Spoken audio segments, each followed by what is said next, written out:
As I said, a big upset losing that game. But all credit to Sokolov, though. He played a very good game, and he seems to be on top form in this tournament at the moment. And in general, like we've mentioned a number of times before, he's come first equal here the last 2 years. Yeah. And he just seems to be playing very well. And he didn't give me any counterplay. I got a rather dubious opening and basically made one slight error, but my position was a bit uncomfortable anyway. Yeah, so... Yeah, this is definitely his home ground. It is. I thought it was mine as well, but yeah, not anymore. So you'll bounce back. I'll bounce back. Yeah.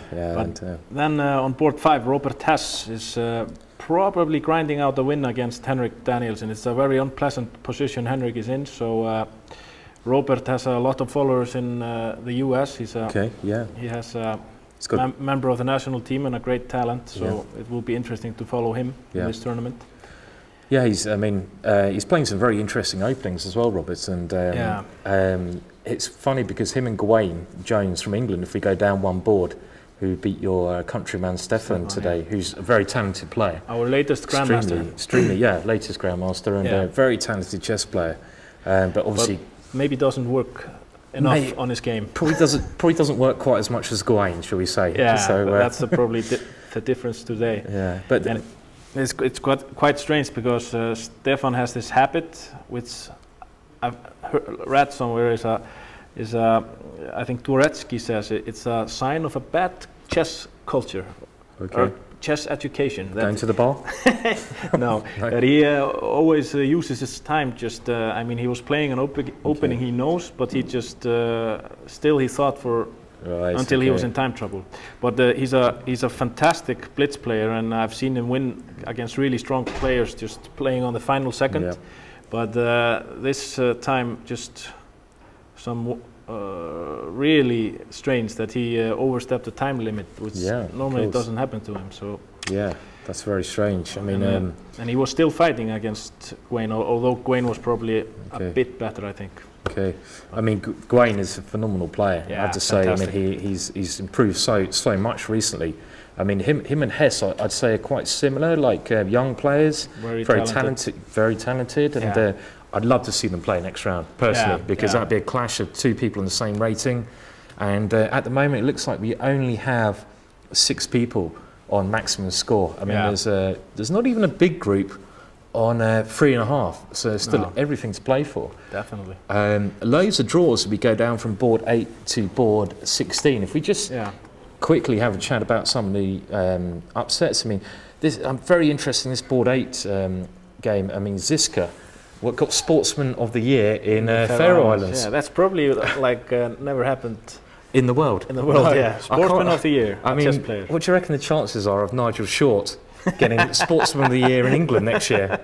Who would it be up against? It'd be up against, I don't know, Rooney, maybe a couple of Olympic runners, and then Nigel could pip it at the end for his Gibraltar result. You never know. So I doubt it. It's unlikely. I mean, chess isn't really, it's not even a sport in England, so it's I don't know. But not here as well. So it's fantastic, and Helgi is he's aiming to become the first GM from the Faroe Islands, which would be a great achievement and a big boost for the Faroe Islands, who are our brothers. So he's clearly talented enough, and he's a very young player. I mean, I'm sure he'll become a GM.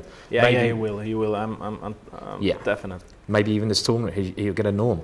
And another good friend of mine and a countryman, Adam Hunt, on board 9 was playing the women's world champion Yifang Ho, and Adam in Gibraltar played Yifang I think in round 3. And Adam missed the win in that game, but then obviously, as we know, Yifang went on to play a brilliant game.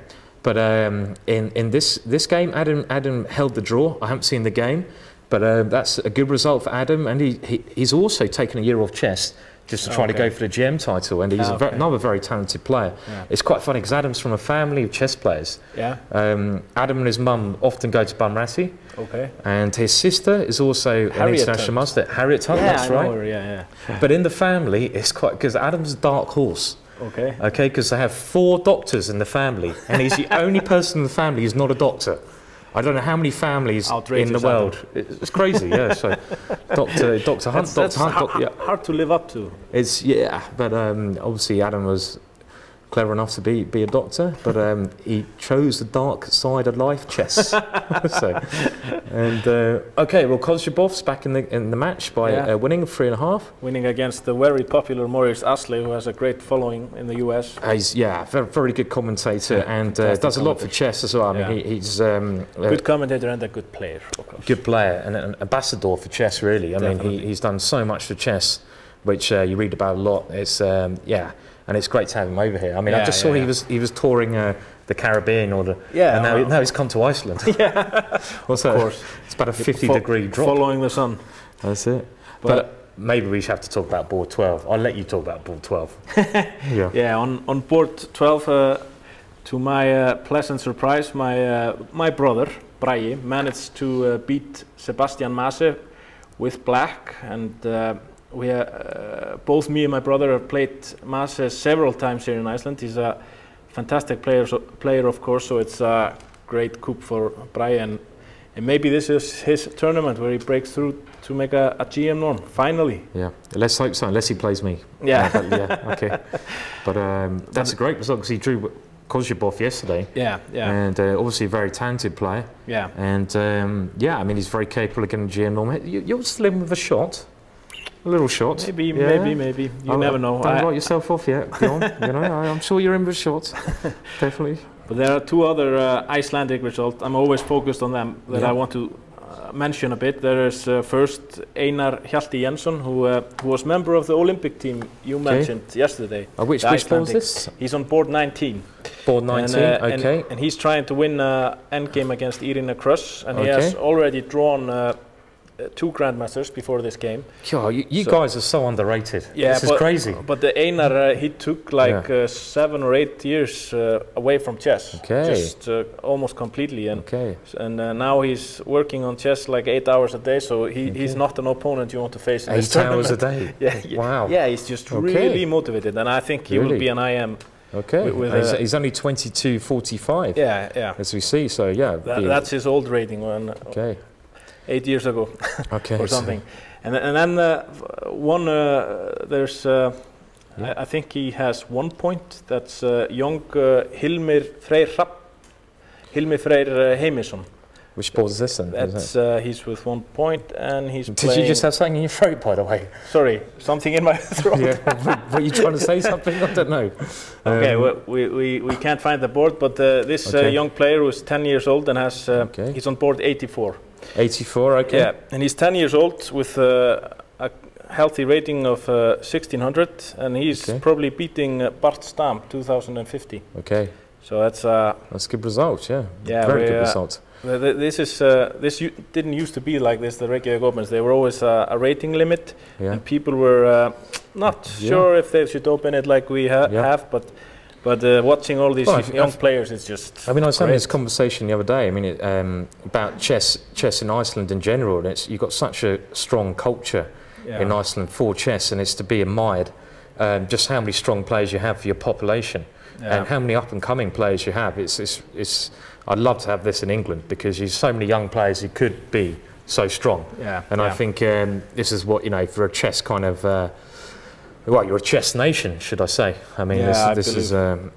We at least people who are involved in chess, we claim that at least. And I think it's true. Shall we have a look at one of the best games of the day? Yeah, I think so. Okay, so which game was that, Bjorn? That's probably my game. Since you asked me. So I'll let you zoom into your game, Bjorn. Yeah, but you have to excuse us for being so egocentric. Like we have mentioned several times, we are playing the tournament ourselves, the commentators. So sometimes there's not time to go over some. Find some games, but sometimes a rush because we have 10 minutes to get prepared for the commentary. And it's very hard to find the right games. But your game today had a very interesting moment in it, which is it looked like you had good technique today. So sorry. So this is my game against Gianni Dave from India, and. It started out as a Caro-Kann. How do you think they're finding the weather over here? Sorry? How do you think they're finding the weather over here, the Indian players? I think they find it interesting. Interesting, okay. It's a change. It's always nice to experience something new. Yeah. But okay, and C3, and I'm out of theory. The thing is, I've just started playing the Caro-Can just to vary it a little bit, and these lesser known systems are still new to me. But it seems like you've got a very nice position though. Yeah, okay, I made some just normal developing moves, tried to push C5. Looks like a good French to me, because your bishop's on F5 rather than C8. Maybe I should start play the French. Like stick with the Caro-Can. Okay, I'm just trying to push C5, and optimally I want the knight to go to C6 and bishop to E7, and that's what I managed to do in the next moves. Knight C6. Definitely a good French. Avrukh and a Definitely bishop E7. A good French. Yeah, I mean, I have all the play. White doesn't have much on the king side, and so I was quite happy with. So I was expecting you to castle queen side here. Next move. Queen, yeah, maybe I should have. You know, and just probably because it's rubbish, but castle queen side and go F6 and bishop E4 and G5. And mate to follow. Of course, checkmate. Yeah. Shit. Did you miss that one? Yeah. Okay. I missed that. Instead, you swap the queens off. Yeah. Okay. Okay. I for some reason I thought that because of the weakness of the B2 pawn, that I would be. It would be good to change swap the queens, but okay, I played C4, queen takes, A takes B6, and now you have to excuse me that the game gets a bit boring for a while now. Okay, while you go through the moves, I'll just discuss this a little bit. So, I mean, generally this structure here, you can get a lot with the white pieces with some closed kind of systems. And black is doing very well in this structure because the bishop's outside the pawn structure. If you look at the light squared bishop, in the French you'd often have this bishop on C8. But this way, if you look at the light squared bishop on the other side of the pawn structure, and that's a very good place to have the bishop in these positions. And also black has a space advantage on the queen side, and you have this knight on A4, pressure against B2. So in general, sorry, I meant to say black. Black is slightly better. In this type of position, and there's a nice little breakthrough in a moment, because you have to look at your pawn breaks in these positions. I mean, normally F6 would be the only pawn break you have here, but actually you did a piece break, Icelandic piece break here. So what? Yeah, like you said, what also has happened here is that we maneuvered a bit and trying to find some spots to break through, and well, basically what I was doing was waiting for a moment where maybe her pieces were not optimally placed. Yeah. And that's what happens now with White's last move, knight F1. So then I decided it was now or never to try to break through, and so I went knight takes B2, which is... it's a nice sacrifice. It's kind of typical of this kind of position where you get your queenside pawns going.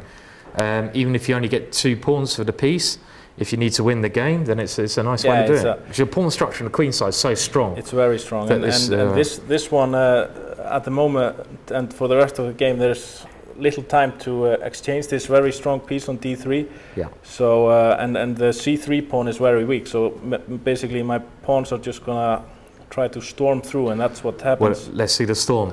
Let's see the storm. I'm used to storms over here. And I mean, it's possible to try to exchange, but there are some. My rook is going to enter maybe on A1 at some point, and I have some B4 break. Yeah, a very nice position.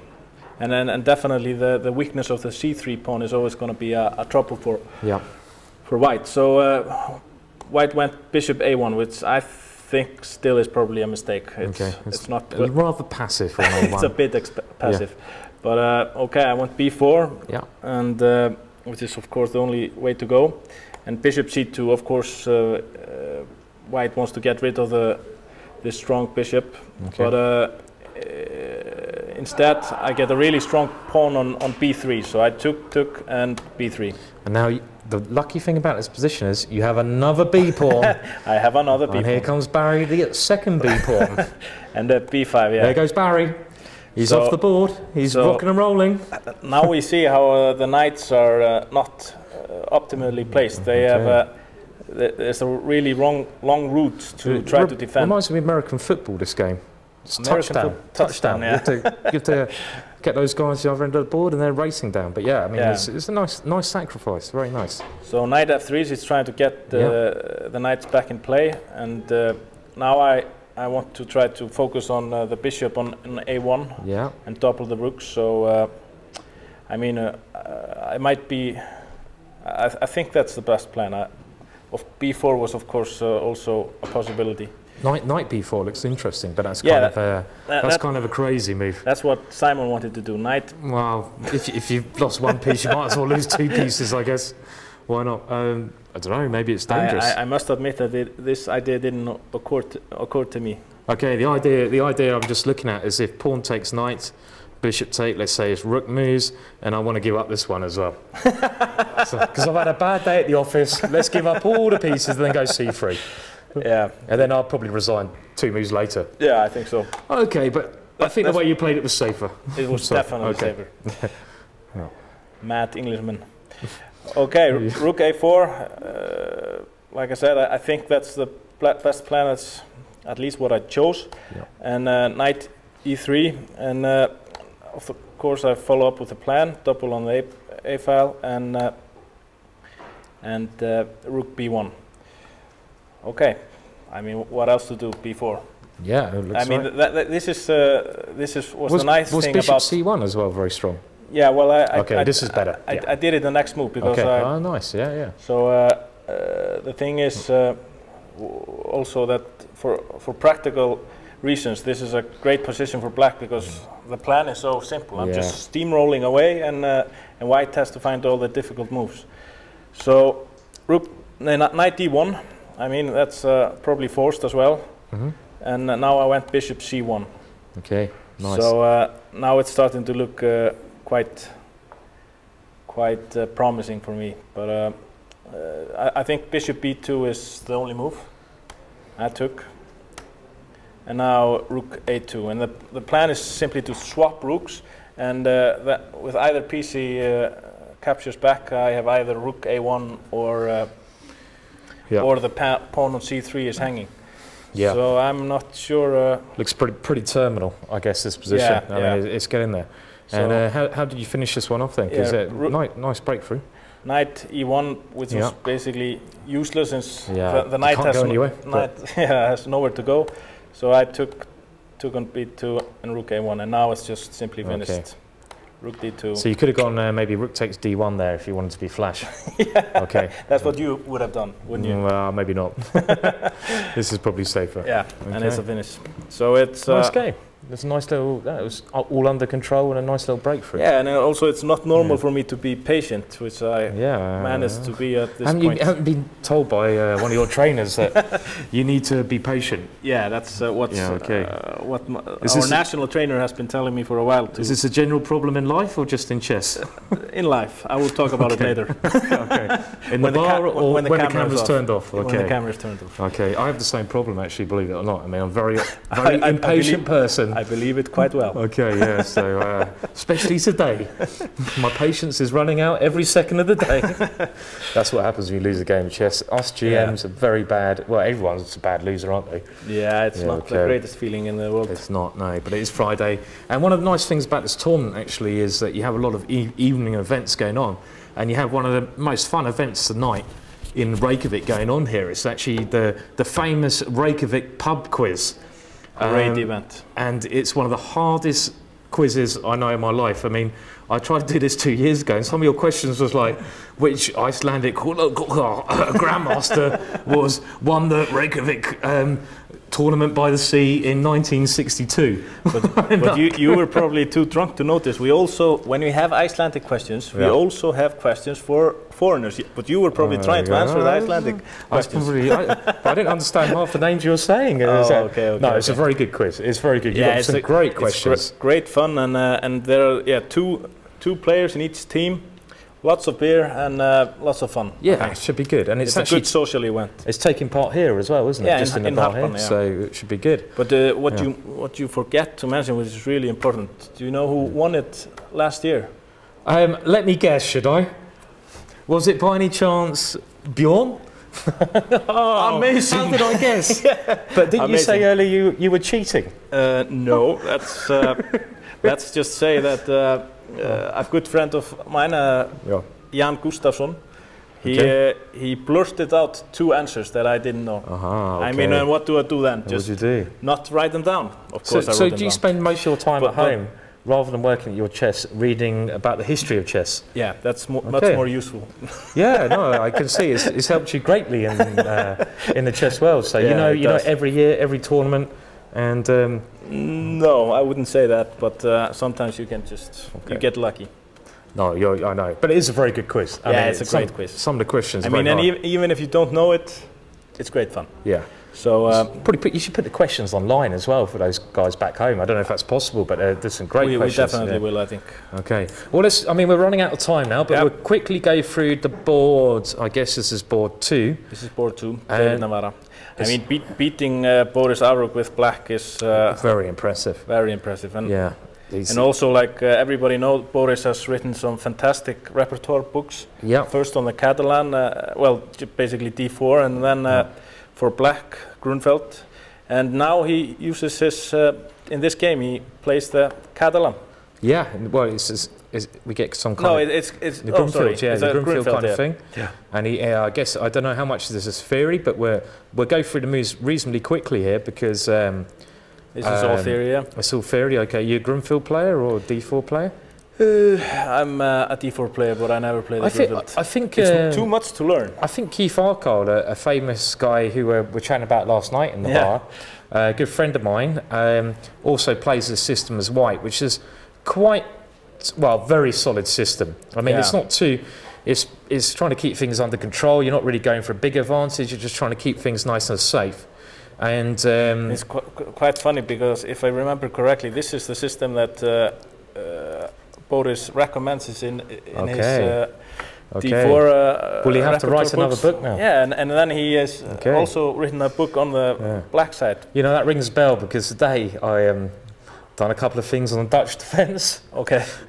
I recommend one of the lines I recommended I played today. Got absolutely crushed. But he didn't play the main line because he was scared of it. Okay. Should I note? Okay. But But I mean, it's very easy to pair against people who've got a lot of literature out there on their openings, and maybe this is what's happened here. And this is quite interesting. Two good bishops. It looks. I mean, it doesn't look like White's really got any kind of advantage here.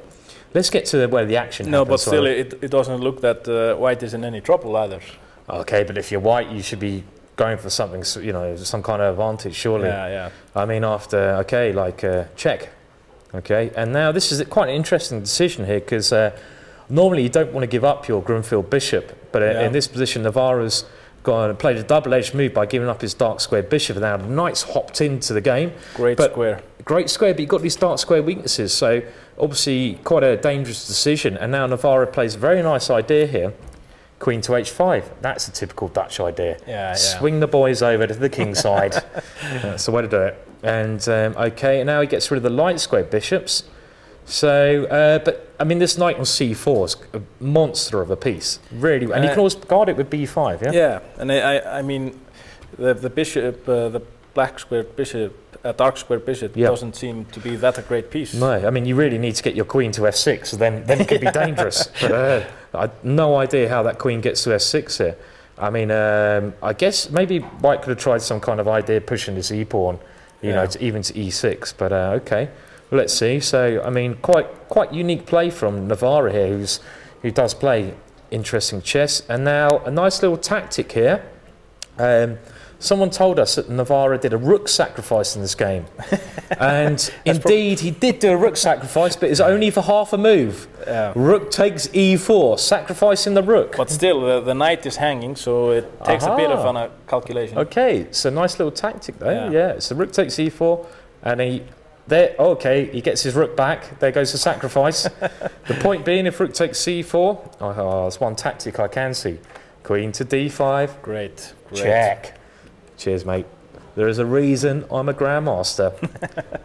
And rook d4. And this is actually a very nice tactical sequence. It's quite pretty. Yeah. Because after this rook d4, the queen comes back, and he still has his queen d5 check. So that's a nice little tactic there. Yeah, it's quite very nice. Queen e1, and okay, well, Navara's well in charge here.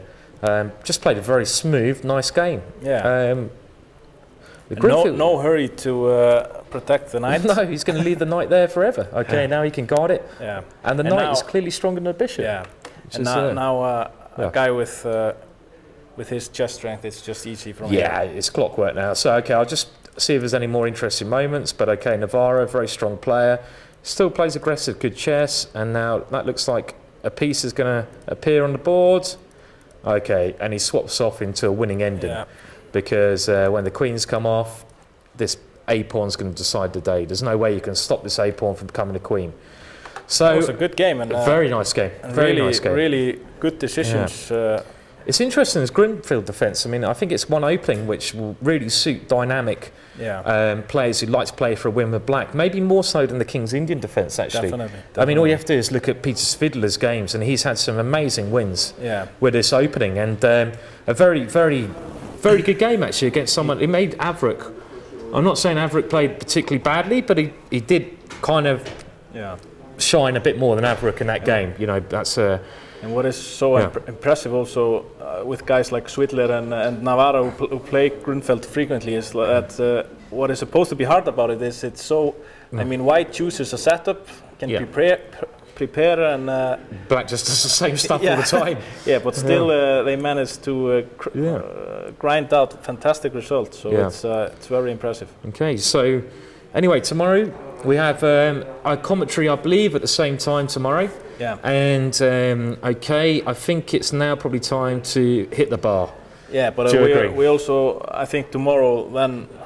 There were big guns today, Williams, Sokolov and counters like that, but tomorrow the really sorry, excuse me? Do you want to say that again? Sorry. Okay. You put me in a different league to the really big guns. Well, I'm going to the bar. I've had enough of this. He has left the building. Thank you. We'll see you guys tomorrow. Cheers. Cheers. Yeah.